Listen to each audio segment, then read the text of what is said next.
So to start CiliaBuilder, you would go to Tools, High Order Structures, and then CiliaBuilder.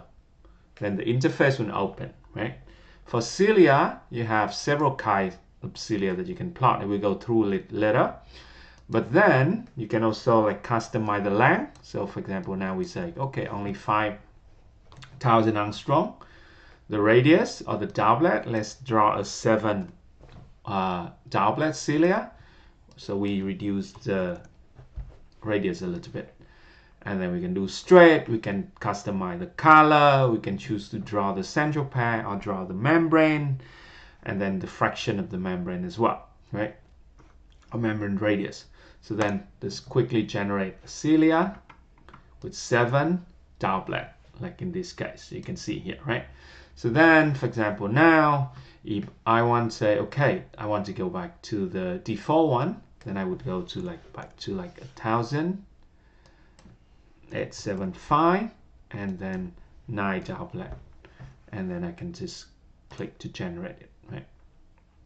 So then every time we draw the new one, it will close the old one, right? But then if we don't want to close the old one to compare, then we untick this close old model. So now we can do like a curved line, right? So in this case, we can do the curve like it have this curved radius. This means a circle that with this radius where you would draw like a part of the circle, like a micron of this, right?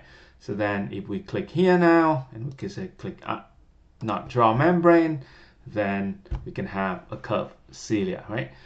And just to note, each cilia is a group of objects. So then, for example, you can like untick this one here, so not viewing the straight cilia before, right? But also in each of the object, there's actually a lot of different components where you can also like change, right? So for example, like you say, okay, I don't want to see doublet 8, 7, and 6.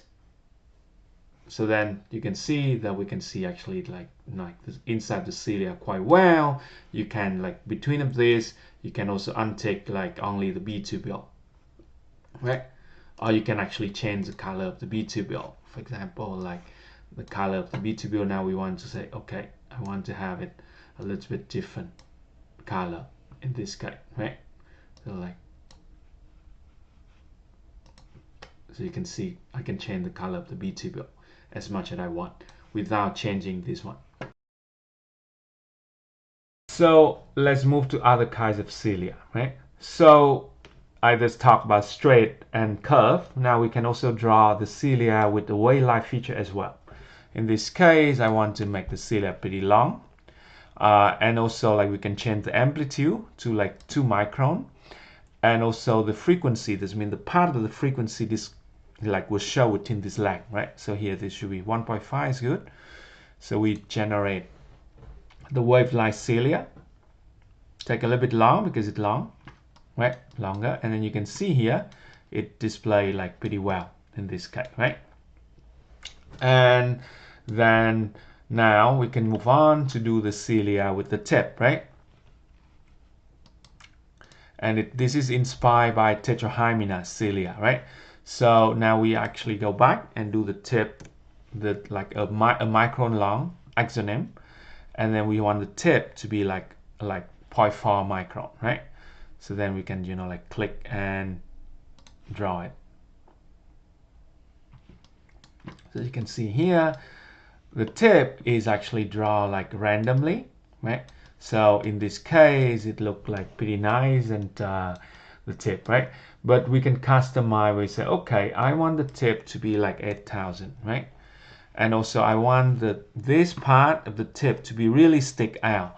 So for example, and I say, okay, I want it to be like 700 to stick out, right? Then we can click that. Then you see it generate a new like cilia with a lot longer tip in this case, right? So then you can customize it. You can still you cannot make the tip length to be like too short. I think like 2,000 angstrom is the limit, right? So then you can choose the next one, which is the primary cilia, right? So we can only have 9 doublet with primary cilia. So let's draw primary cilia with, like a micron length. Right, so you can see then we generate a primary cilia with 1 micro length, right? So here you have some like doublet, and then it like becomes singlet in the tip, right? We can make it a lot longer. So for example, I say, okay, I want a 2 micron primary cilia. Then I either say, like generate model.